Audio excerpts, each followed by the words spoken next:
नमस्कार, मैं बालकृष्ण त्रिपाठी चमत्कारों की दुनिया में एक बार फिर आप लोगों का स्वागत करता हूं। मित्रों, अभिनंदन करता हूं और वंदन करता हूं।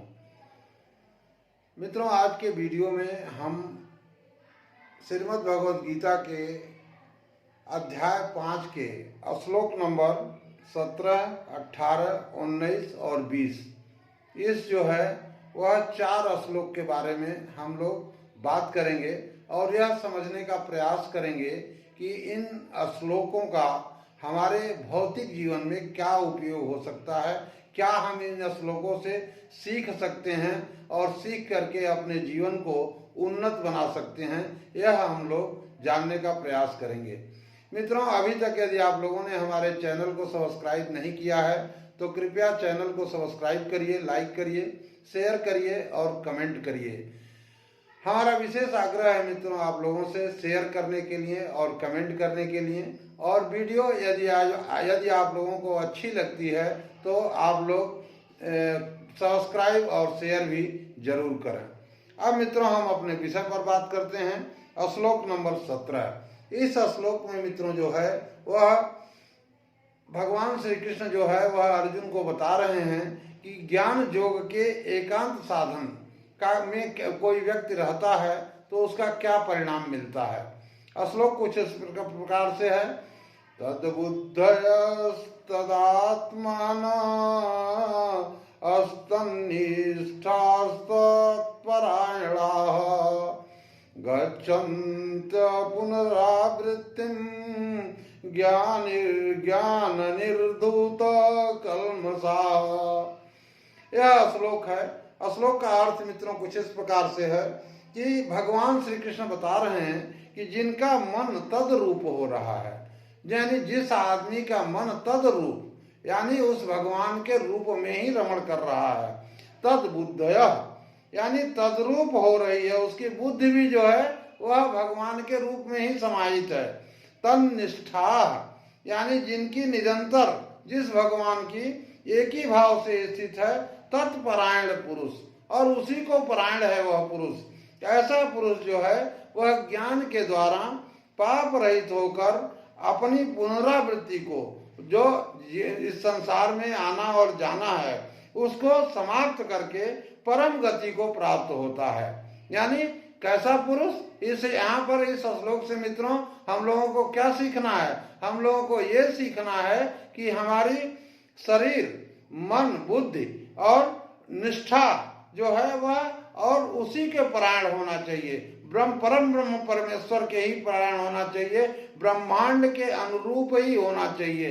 अगर ऐसा होता है तो हम जीवन में सिर्फ जो है वह भौतिक ही नहीं बल्कि आध्यात्मिक अपने उन्नति के जो है वह चरम पर पहुंच सकते हैं, अगर ऐसी स्थिति हम अपनी बना सकें।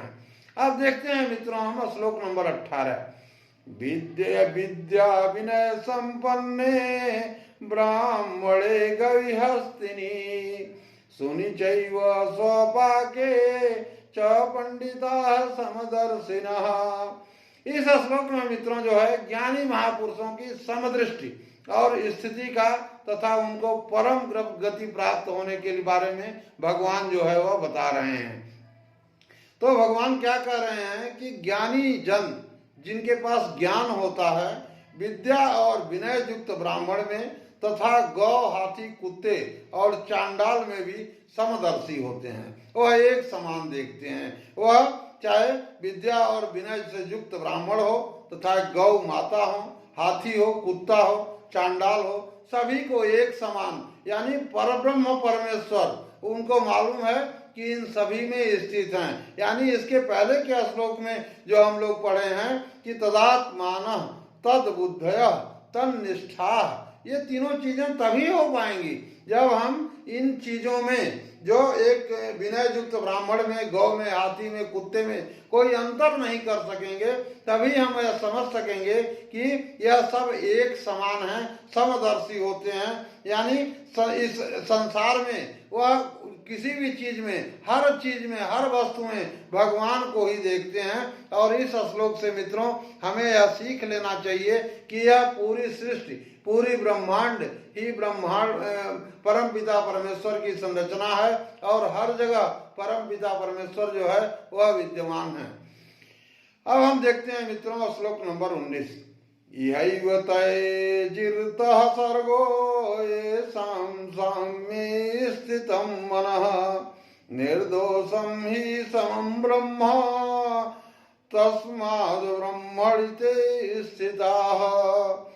ये इस श्लोक का अर्थ मित्रों किस प्रकार से है कि जिनका मन समभाव में स्थित है, ऐसा व्यक्ति जिसका मन जो है समान भाव में स्थित है, सबको समान भाव से देख रहा है, उनके द्वारा इस जीवित अवस्था में ही संपूर्ण संसार को जीत लिया गया है। ऐसा व्यक्ति जो है वह जीवित अवस्था में ही संपूर्ण संसार को जो है वह जीत लिया है, क्योंकि सच्चिदानंद घन परमात्मा निर्दोष और सम है, इससे वे सच्चिदानंद घन परमात्मा में ही स्थित हैं।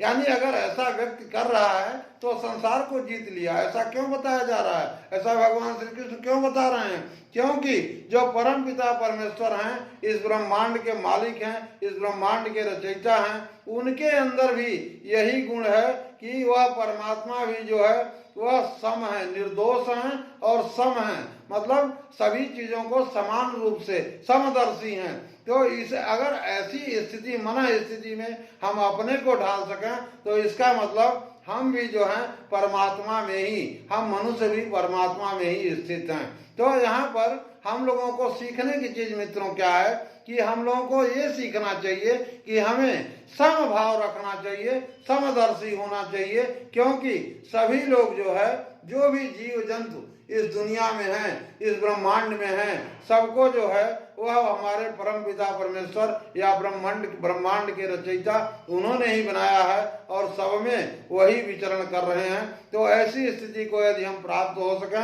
तो हम अपने को बोल सकते हैं कि हम परमात्मा में ही स्थित हैं। श्लोक नंबर 20।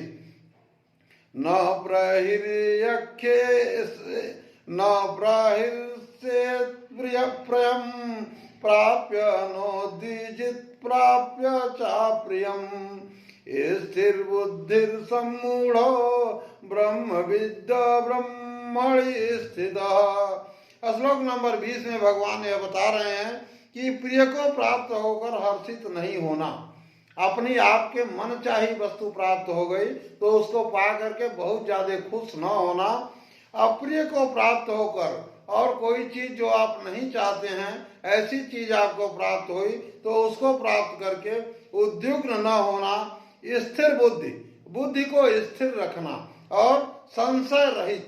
संशय को तो भगवान ने बहुत बड़ी समस्या बताया है। इसके पीछे के श्लोक में भी हमारे वीडियोज को आप लोग रिव्यू करेंगे तो पता चलेगा कि भगवान ने यह बताया है कि जो व्यक्ति संशय में हमेशा रहता है उसका इहलोक और परलोक दोनों में भी उसे जो है वह शांति नहीं मिल सकती है। यानी हमें कभी भी संशय में जीवन में नहीं रहना चाहिए। ब्रह्मवेत्ता पुरुष सच्चिदानंद घन परम ब्रह्म परमात्मा में एक ही भाव से नित्य स्थित है। यानी ऐसा वस्तु, ऐसा व्यक्ति जो है जिसको कोई भी चीज मनचाही वस्तु पा करके कोई हर्ष नहीं हो रहा है और कोई अपनी जिसको वह नहीं चाह रहा है ऐसी वस्तु को, ऐसी स्थिति को प्राप्त करके उद्युग्न नहीं हो रहा है, स्थिर बुद्धि है और संशय रहित है, वह भी वो परमात्मा में ही स्थित है, ऐसा भगवान जो है वह बता रहे हैं। तो इस 4 श्लोकों में हम लोगों ने यह सीखा कि अगर हम स्थिर बुद्धि हैं, संशय रहित हैं, समदर्शी हैं और समत्व भाव में है, समत्व योग में है, इसका भगवान ने बहुत ज्यादा जो है वह विश्लेषण किया है और बहुत ज्यादा महत्व मित्रों बताया है कि समत्व भाव में अगर हम हैं, समत्व योग में स्थित हैं, समदर्शी हैं, स्थिर बुद्धि हैं और संशय में नहीं है तो निश्चित रूप से हम एक कर्म योगी हैं और अपने कर्म योग में स्थित हैं मित्रों। और ये चीज जो है हम मनुष्यों को भगवान जो है अर्जुन के रूप में हम लोगों को यह शिक्षा दे रहे हैं मित्रों। हम इस आज के वीडियो को मित्रों यहीं पर पूर्ण कर रहे हैं। हम मिलते हैं अपनी अगली वीडियोज में। तब तक मित्रों आप अपना ख्याल रखिए। बहुत बहुत धन्यवाद।